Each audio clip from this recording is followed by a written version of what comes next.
Welcome back to Deekshana vlogs. ఇప్పటివరకు మీరు fruitful Friday చూసి ఎంజాయ్ చేశారు కదా. ఇక ముందు నుంచి మనము టేస్టీ థర్స్డే అని ఒక కొత్త కాన్సెప్ట్ తీసుకొచ్చాం. ప్రతి థర్స్డే మీకు ఒక వెరైటీ డిష్ అయితే మనము మన దీక్షణ వ్లాగ్స్ లో పెడతాము. సో ఈ రోజు paneer dum biryani, it is first episode. చూసి ఎంజాయ్ చేయండి, వండుకోండి, తినండి.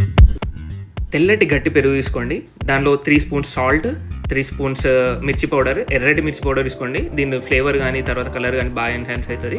పసుపు వేసుకోండి, తర్వాత ధనియా పౌడర్, తర్వాత గరం మసాలా, తర్వాత మంచి ఫ్రైడ్ ఆనియన్ వేసుకోండి, ఫుల్ వేసుకోండి, ఇది చాలా ఫ్లేవర్ యాడ్ చేస్తుంది.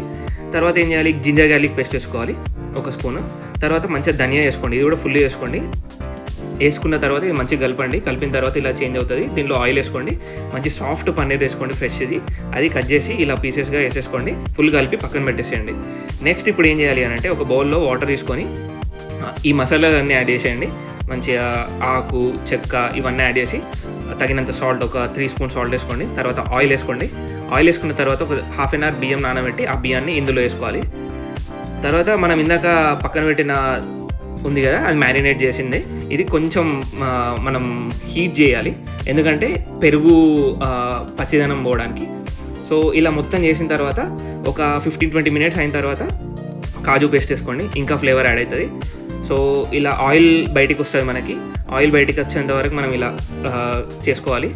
తర్వాత దానిపైన ఉడకబెట్టిన బియ్యం ఉంటాయి కదా, ఆ బాస్మతి బియ్యాన్ని ఇలా లేయర్స్లా వేసుకొని మనము మళ్ళీ ఇంకొక లేయర్ కర్రీ వేసుకోండి. తర్వాత ఇంకో లేయర్ మళ్ళీ రైస్ వేసుకోండి. తర్వాత ఆనియన్ వేసుకోండి. ఆనియన్స్ చాలా వేసుకోండి, చాలా ఫ్లేవర్ఫుల్గా ఉంటుంది. మొత్తం అయిపోయిన తర్వాత కొంచెం నెయ్యి వేసుకోండి, మళ్ళీ మిగిలిన ఆనియన్స్ అన్నీ వేసుకోండి. సో ఇలా దమ్ చేయడానికి ప్యాన్ పెట్టేసి దాని మీద గిన్నె పెట్టి మొత్తం క్లోజ్ చేయండి. After 20 minutes amazing biryani will be ready.